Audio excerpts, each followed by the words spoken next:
Doctor Mohammad ইউনূসের যে অন্তর্বর্তীকালীন সরকার, সেই সরকারের সবচেয়ে গুরুত্বপূর্ণ ব্যক্তি তার প্রেস সচিব জনাব শফিক।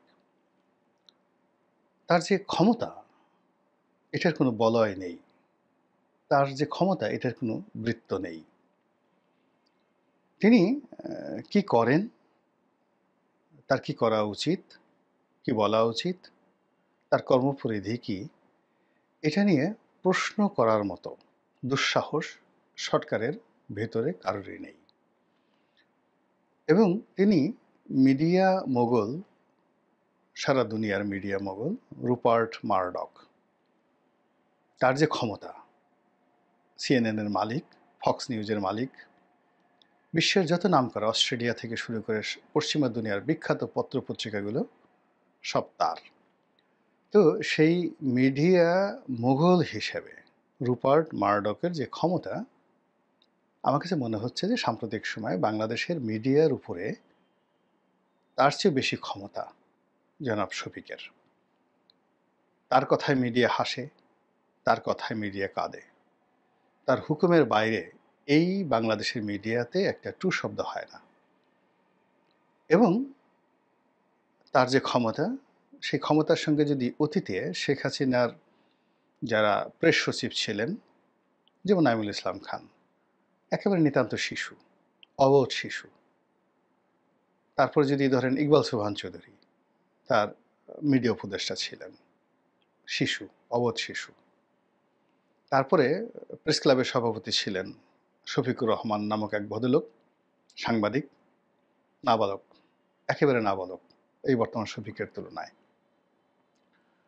এরপরে একগুচ্ছ সাংবাদিক ছিলেন মিডিয়াকে নিয়ন্ত্রণ করার জন্য, এবং শেখ হাসিনা টোটাল মিডিয়াকে নিয়ন্ত্রণ করার জন্য অন্ততপক্ষে ১০০ লোককে তিনি সম্মান দিয়ে, মর্যাদা দিয়ে, পদ দিয়ে, পদবি দিয়ে তিনি রেখেছেন। কাউকে প্রেস মিনিস্টার করেছেন, কাউকে প্রেস ক্লাবের সভাপতি করেছেন, কাউকে এমপি বানিয়েছেন, কারোর স্ত্রীকে এমপি বানিয়েছেন, কাউকে প্লট দিয়েছেন, টাকা দিয়েছেন, বাড়ি দিয়েছেন, গাড়ি দিয়েছেন, হাজার হাজার, মানে কি বলবো, সুযোগ সুবিধা। এবং এর ফলে বাংলাদেশে ধরেন মুন্নি সাহার মতো মানুষ, মোজাম্মেল বাবুর মতো মানুষ, ফারজানা রূপার মতো মানুষ বাংলাদেশে সৃষ্টি হয়েছে।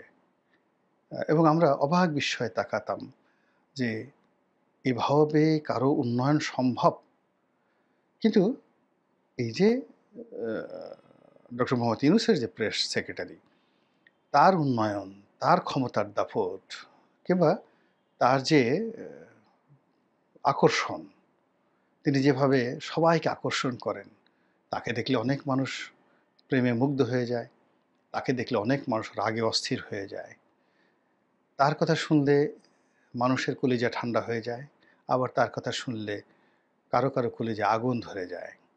এইরকম কোনো একজন সিঙ্গেল ব্যক্তি নিয়ে কখনো বাংলাদেশে এত অল্প সময় এত উন্মাদনা আমি আমার জীবনে দেখিনি। আমার বাপ দেখেছেন কিনা তা আমি জানি না। তো সেই মিস্টার শফিক, আমি তাকে নিয়ে কখনোই ভিডিও করিনি, আলাদা কিছু বলিনি। আমার কাছে মনে হয়নি যে এত বড় মানুষ নিয়ে আমার মতো ক্ষুদ্র একজন মানুষ কি বলবেন। টেলিভিশনে আমি সাধারণত তার প্রসঙ্গ আসলে অ্যাভয়েড করি। তারপর নিজের যে ইউটিউব চ্যানেলে আমার কাছে মনে হচ্ছে যে না, এত বড় একটা মানুষ, যিনি তার আপন প্রতিভা বলে আজ এখানে এসেছেন, তো সেখানে কি দরকার? তাকে নিয়ে তো অনেকেই বলছে। আমার মতো মানুষ বললেই বা কি, না বললেই বা কি। কিন্তু তিনি এইবার যে ডক্টর মোহাম্মদ ইউনূসের সঙ্গে ইংল্যান্ডে গেলেন। ইংল্যান্ডে যাওয়ার পর তার কতগুলো জিনিস আমি দেখলাম, তার একটা বক্তব্য শুনলাম। তারপর কাছে মনে হলো যে না, আমার আসলে এই বিষয়ে বলা উচিত। এর কারণ হলো যে প্রতিটি জ্ঞান, প্রত্যেকটা মানুষের যে বক্তব্য, এটাতে একটা ডিফারেন্স। আমি যে অ্যাঙ্গেলে কথা বলতে পারি বা আমার যে দৃষ্টিভঙ্গি, যে বিষয় নিয়ে আমি দেখতে পারি, ওভাবে হয়তো আরেকজন দেখতে পারে না। তো অন্যজন যেভাবে দেখতে পারে, আমি হয়তো সেভাবে দেখতে পারি না। তো সেক্ষেত্রে ডক্টর মোহাম্মদ ইউনূসের সফরসঙ্গী হিসেবে অনেকেই গিয়েছেন। কিন্তু মিস্টার শফিককে নিয়ে যে ঘটনা ঘটেছে এবং তিনি যে কাণ্ড করেছেন, আমি মনে করি যে এই বিষয় নিয়ে আমার কিছু মন্তব্য করা উচিত। প্রথমত তার চেহারা স্রোত বলি। তিনি এইবার যে লন্ডনে গেছেন, তার পোশাক ছিল অসাধারণ। তিনি খুব দামি স্যুট পরেছেন, প্যান্ট পরেছেন। কোন ব্র্যান্ডের পরেছেন, কোথা থেকে বানিয়েছেন জানি না। কিন্তু যা মানিয়েছে বটে, মানে বলার মতো না। দাদাকে দেখলে মানে চক্ষু জুড়িয়ে যায়, অন্তর শীতল হয়ে যায়। যেমনি সুন্দর চেহারা, তার সঙ্গে, সঙ্গে যে কোট, টাই, চুলের হেয়ার স্টাইল, তারপর শেষে চুলে জেল মেখেছেন কিনা জানি না, কিন্তু চকচক, চকচক করছে। কলপ মেখে রেখেছেন কিনা জানি না, কিন্তু একটা চুলও পাকা নেই।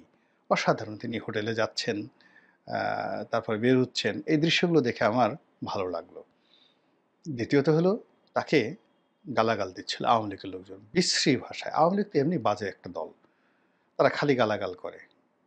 এমন ভাষায়, অকথ্য অশ্রাব্য ভাষায় গালাগাল ডক্টর মোহাম্মদ ইউনূসের এই রত্ন, পাথর, জেমস, তাকে কেন্দ্র করে যে সমস্ত গালাগালি দূর থেকে তারা বলছিলেন, তুই-তুকারি করে কথাবার্তা বলছিলেন। কিন্তু এগুলো শোনার পরেও তিনি ছিলেন হিমালয়ের মতো অটল।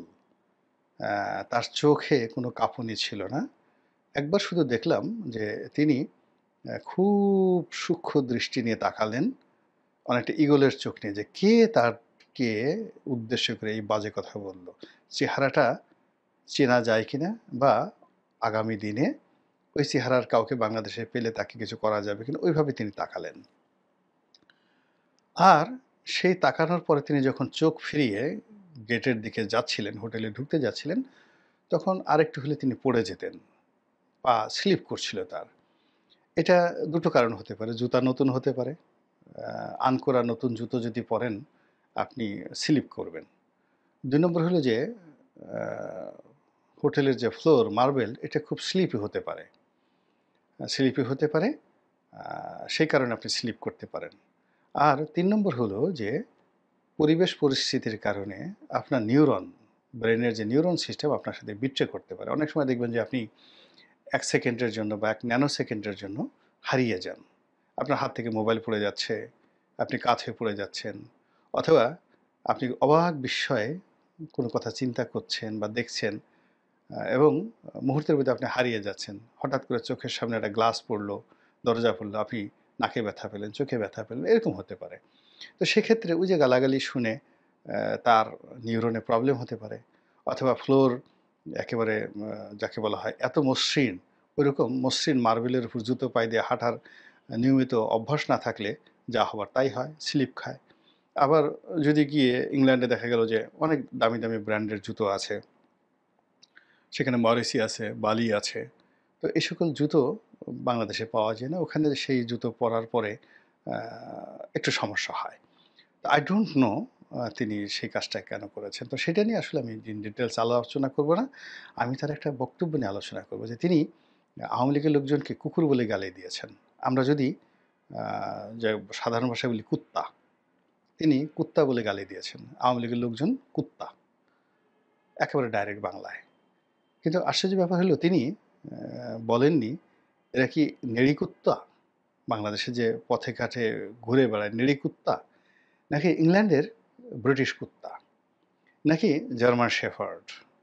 তিনি পাইকারি বলেছেন এরা কুত্তা, মানে তার ভাষাতে কুত্তা বের হয় না। আমরা তো বাংলাদেশে থাকি। আমরা আসলে ওইভাবে কুকুর বলতে পারি না। তিনি কুকুরও বলেননি। তিনি যেটি বলেছেন সাংকেতিক শব্দ। সেটি হলো আ ঘেউ, ঘেউ, মানে আওয়ামী লীগের যে সকল লোক গালাগালি করছিল, তিনি তাদেরকে বলছেন যে আওয়ামী লীগ পুরো ইউরোপ থেকে টেনে হিঁচড়ে ২০ জন ঘেউ, ঘেউ করার মতো ঘেউ, ঘেউকারীকে আনতে পারেনি। তো ঘেউ, ঘেউ করে কারা? কুকুর। ঘেউ, ঘেউ করে কারা? আ কুকুরের বাচ্চা। ঘেউ, ঘেউ করে কারা? আ সেই আ যেটা বলা হয় এই কুকুর জাতীয় প্রাণী, তাই না? আর এর বাইরে আবার ঘেউ, ঘেউ করতে পারে অনেক মানুষ আছে যারা একেবারে কুকুরের স্বর আ যাকে বলে নকল করে তারাও ঘেউ, ঘেউ করতে পারে। কিন্তু এদেরকেও বলা হয় কুত্তা মানব বা কুকুর মানব। আবার অনেকগুলো রোবট আছে। সেই রোবট মানুষের আকৃতি হোক বা কুকুরের আকৃতি হোক, তাদের মধ্যে আপনি সেটআপ করে দিলেন ঘেউ, ঘেউ। তারা খুব জোরে, জোরে ঘেউ, ঘেউ করলো, কিন্তু দে আর বেসিক্যালি রোবট। কিন্তু শফিক সাহেব শিক্ষিত মানুষ, সম্ভ্রান্ত মানুষ। এরপর ইংল্যান্ডে। ফলে তিনি আমাদের মতো এরকম অশালীনভাবে তিনি কুকুর বা কুত্তা এগুলো বলেননি। বা তিনি মানুষরূপী কুকুর বলেননি। বা তিনি বলেননি যে আওয়ামী লীগ এত দেউলিয়া হয়ে গেছে যে তারা সত্যিকার অর্থে ২০ টি কুকুর ভাড়া করতে পারেনি। তারা ২০টি রোবট কিনে নিয়ে এসেছে। রোবটের মধ্যে তারা ওখানে দাঁড় করিয়ে রেখেছে। এর কারণ হলো কুকুরকে দিয়ে তো মানুষ ইচ্ছা করলে ঘেউ, ঘেউ করাতে পারে না। সাথে একজন মনিব দাঁড় করিয়ে রাখতে হয় এবং তাকে ট্রেনিং দিতে হয়। It is very tough.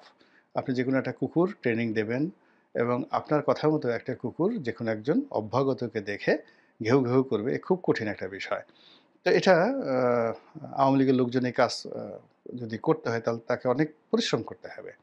২ নম্বর হলো আওয়ামী লীগের অনেক লোক নিজেরা ভাষায় কথা না বলে তারা যদি কুকুরের ভাষায় কথা বলে ঘেউ, ঘেউ করেন সেটাও একটা বিষয় আছে।